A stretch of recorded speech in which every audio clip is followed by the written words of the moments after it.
দর্শক, আমরা এই মুহূর্তে অবস্থান করছি রাজু ভাস্কর্যের সামনে।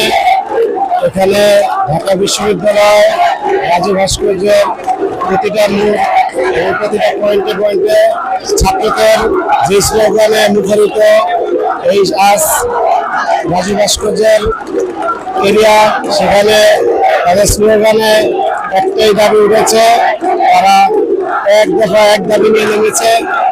এক দফা এক দাবি, শেখ হাসিনা কবে যাবি। এই স্লোগানে মুখরিত রাজু ভাস্কর্য।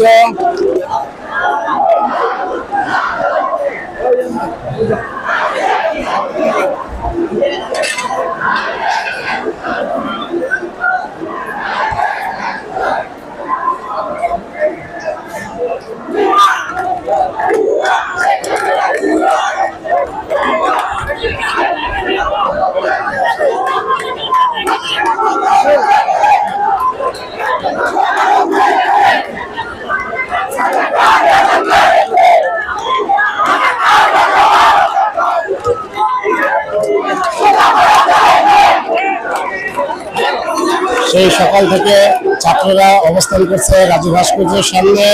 শাহবাগ মোচর, শাহবাগ চত্বর হয়ে ঢাকা ভার্সিটি, টিএসসি, শহীদ মিনার চত্বরে তারা সকাল থেকে অবস্থান করছেন। তাদের এক দফা এক দাবি, সরকার পতনের দাবি। তারা এই কর্মসূচি বাস্তবায়ন না করে ঘরে ফিরবে না, এটাই তাদের প্রত্যাশা। এবং ছাত্রদের পাশাপাশি তাদের অভিভাবক যারা আছেন তারাও মাঠে নেমে এসেছেন এবং তারাও আহ্বান করছেন, আপনারাও এই স্বৈরাচারী যে সরকার, তাকে পতন করার জন্য যা লাগবে তা আমি আপনাদের মাঠে থাকার জন্য আহ্বান করছি।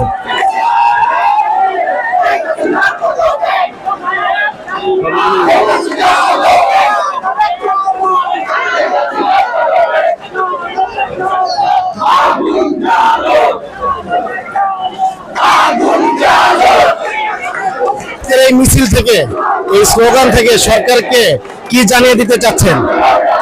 আমরা আজকে স্পষ্টভাবেই বলতে চাই, এই সরকারকে আমরা সাধারণ কোনো স্টুডেন্ট চাই না, ঠিক আছে? আমরা এখন জানিয়ে দিতে চাই স্পষ্টভাবে যে উনি খুব দ্রুত যেন পদত্যাগ করে। যদি পদত্যাগ না করে, যদি আমরা এই স্টুডেন্টরা যদি তাকে পদত্যাগ করাতে হয়, তাহলে শ্রীলঙ্কার মতো অবস্থা হবে। ওই যে সেফুদা একটা কথা বলছিল যে মানে পেটিকোটে থাকবে না, যদি তুমি মিউজিশিয়ান নেমে যায় তাহলে পেটিকোট থাকবে, আর যদি না নামে তাহলে পেটিকোটে থাকবে না। এটাই স্পষ্টভাবে